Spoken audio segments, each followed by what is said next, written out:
मंच पर आसीन हमारे संत वृंद को पहले मैं नमन करना चाहूँगा और हमारे हिंदू संगठनों से आए हुए सभी सदस्यों को मैं एक बालक के रूप में नमन करना चाहूँगा। हमारे भाई बहनों से मैं इतना कहना चाहूँगा कि आज संतों को फंसाने का जो ये दौर चला है, इसके अंतर्गत ना जाने कितने ही संतों को षड्यंत्र के तहत फंसाया जा रहा है। आद्य जगतगुरु शंकराचार्य की परंपरा से चले आ रहे कांची कामकोठी के पीठाधीश्वर हमारे शंकराचार्य जी को दिवाली के दिन जेल में ले जाया गया। स्वामी नित्यानंद जी महाराज पर सीडी का प्रकरण लगाकर उनको झूठे इल्जाम लगाकर फंसाया गया। आज संत आशाराम जी बापू को भी ऐसे ही इल्जामों के तहत फंसाया जा रहा है। कितनी ही बातें मैं आपको कहूं, ये संत आशाराम जी बापू के जो साधक वृंद बैठे हैं, कहा जाता है कि कहाँ हैं बापू के भक्त। बापू ने कानून की दुहाई दी है। बापू ने बोला कानून की दायरे में रहो, नहीं तो बापू के 4 करोड़ साधक यदि सड़क पर आ जाएं तो मजाल है सरकार की कोई रोक पाए। आपको बताऊं कि आज ये षड्यंत्र क्यों हो रहे हैं।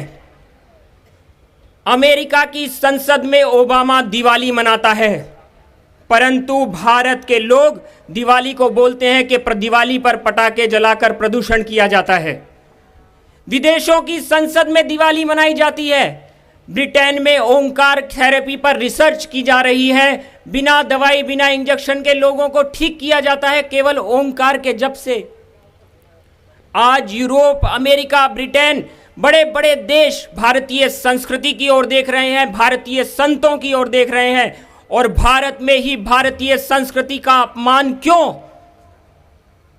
आज भारत के वीरों को समझना होगा, जानना होगा, जागना होगा। यदि भारत के वीर ही नहीं जागे तो एक दिन भारतीय संस्कृति पर भी कहीं प्रश्न चिन्ह ना लग जाए।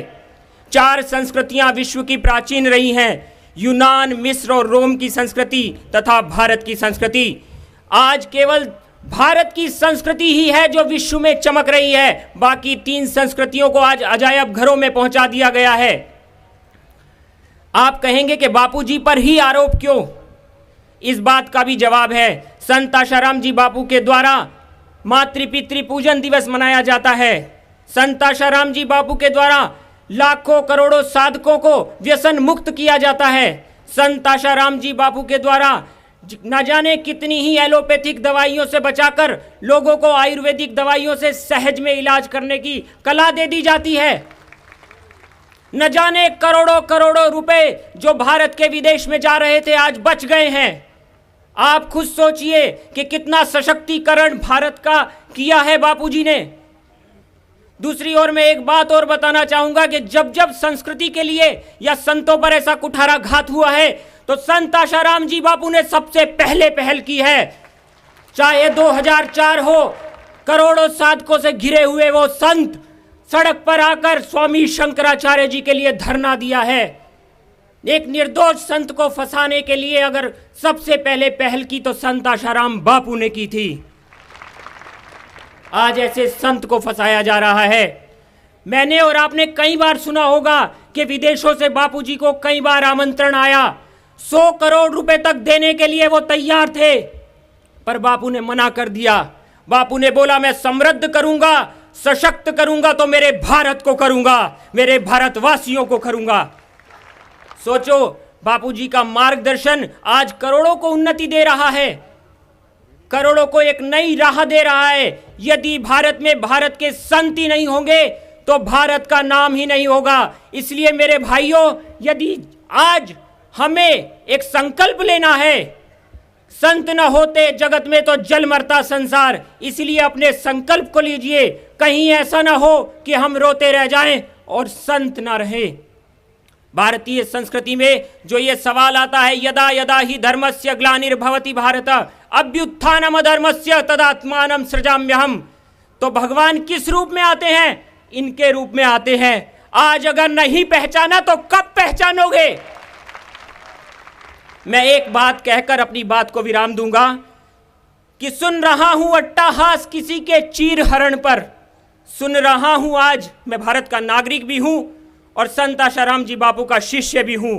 मुझे गर्व है इस बात पर। सुन रहा हूं अट्टहास किसी के चीर हरण पर, हाय पहुंच गए हैं आज हम किस चरण पर, जहां केवल मिलते हैं ताने उन्हें जो हैं निश्चल निरपराध, और देते हैं ताने वो जो स्वयं हैं कीचड़ में निमग्न और लगाकर पाउडर चेहरे पर दिखाते हैं खुद को धवल और सुंदर। इतनी बात के साथ मैं अपनी बात को विराम दूंगा। धन्यवाद।